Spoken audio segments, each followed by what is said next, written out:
Androgynous dying and rising authority as a grantor of authority to royal kings of different nations and different posts to subjects. After re-establishing civilization following a natural disaster, authority of kings and different posts were granted by this androgynous authority and by his wife in a different nation with a different names.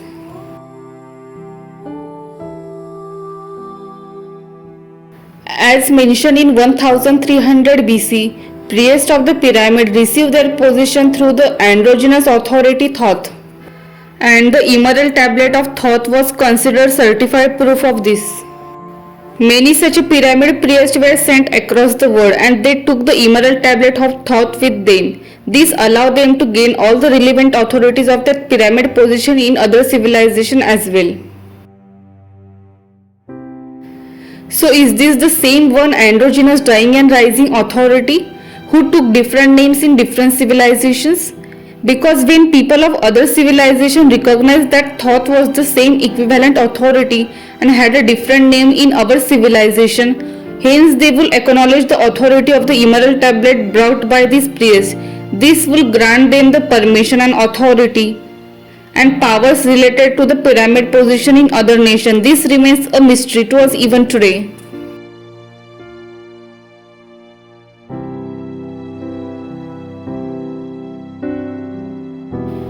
Similarly, the kings of the royal families also receive permission to rule over their subjects under the rules and regulations established by this androgynous authority.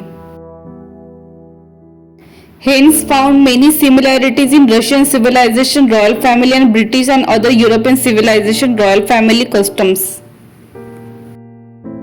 This is the list of the different civilizations dynasties established by androgynous authority.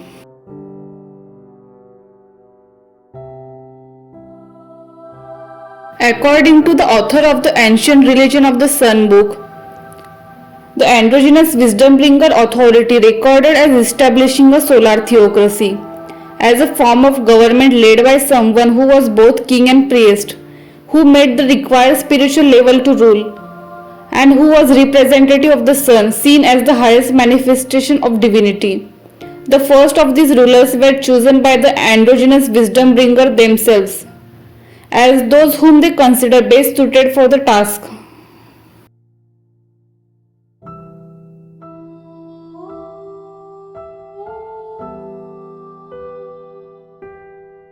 Solar theocracy government system practiced in all ancient civilization.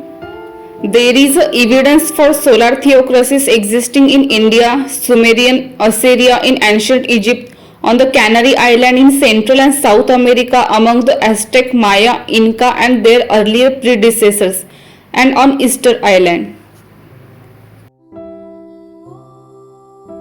This form of government has been practiced by the Guaches of the Canary Island is described by Gordon Kennedy in his book The White Indians of Nigeria as essentially a theocracy, a form of government where the solar deity is recognized as the supreme ruler called heliotheism, which is administered on earth by priest king.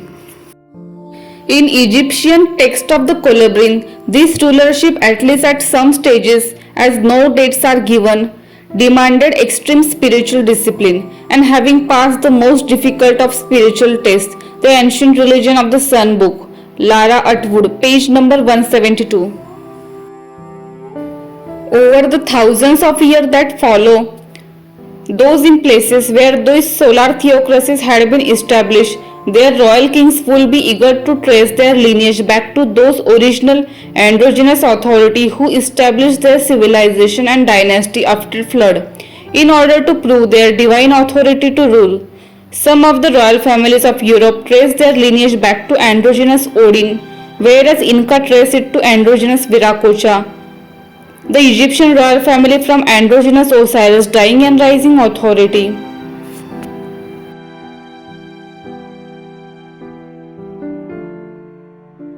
As per author and researcher Thor Heyerdahl in his American Indians in the Pacific book and Ancient Religion of Sun book, page number 89, according to them, if we turn to Mexico for a brief comparison, We find that the Aztecs speak of Quetzalcoatl as the Incas spoke of Viracocha. He was remembered in the Aztec period from Anahuac in Texas to the border of Yucatan.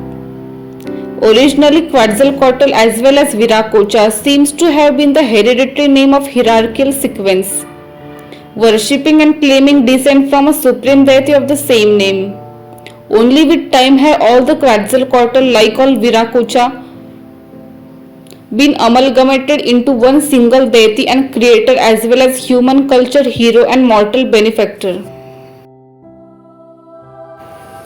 As per Ancient Religion of Sun book, page number 76-77, often the legends of one people have these wisdom bringers departing from them at the exact point the neighboring people describe them as arriving, and a number of the pre-Columbian cultures had already realized upon contact with one another that the wisdom bringers they each remember must have been the same person. Some even stated that they were visited by them more than once.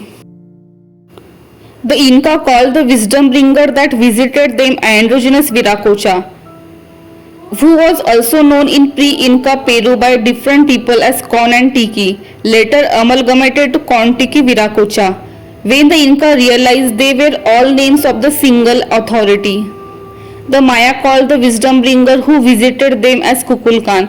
To the Aztecs his name was Quetzalcoatl, for the Muisca his name was Bochica. Many thousands of years ago, some of the greatest men to have ever walked this earth set out on a quest of epic proportions. It would take them across continents and oceans, through danger and the unknown, on a divine mission to initiate the beginnings of civilization and to re-establish the religion of the sun in our age. The world had just been devastated by a great catastrophe that had returned many people to a state of primitive survival. The task of these men was to spread the religion of the sun and to create the civilization needed to enable and support its practice, in order that people everywhere could fulfill the purpose of human life. Their great teaching resulted in the building of some of the most enigmatic ancient sites in the world, all aligned to the sun and stars. The knowledge they left behind would form the foundation of our own civilization and would survive in some of the most ancient wisdom traditions on earth. They gave rise to a now lost global civilization that venerated the sun and continued their traditions of spiritual knowledge as well as megalith and pyramid building down through the ages, and which survived in scattered remnants across the world.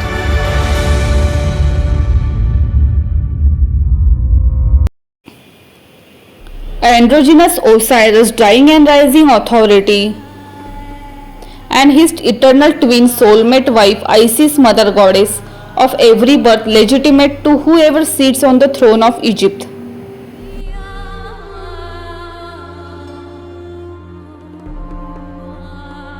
Similarly, in Europe, Androgynous Odin and his wife, mother goddess Frigg, legitimate whoever sits on the throne of European civilization royal dynasties.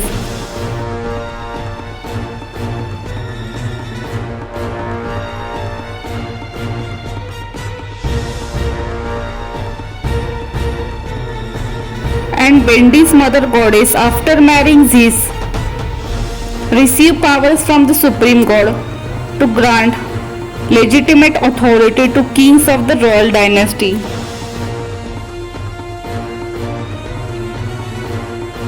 Already in the previous video, we see similar myths of other civilizations, how androgynous authority is known as the first man who established civilization and dynasty, and consort of mother goddess, and legitimate whoever sits on the throne.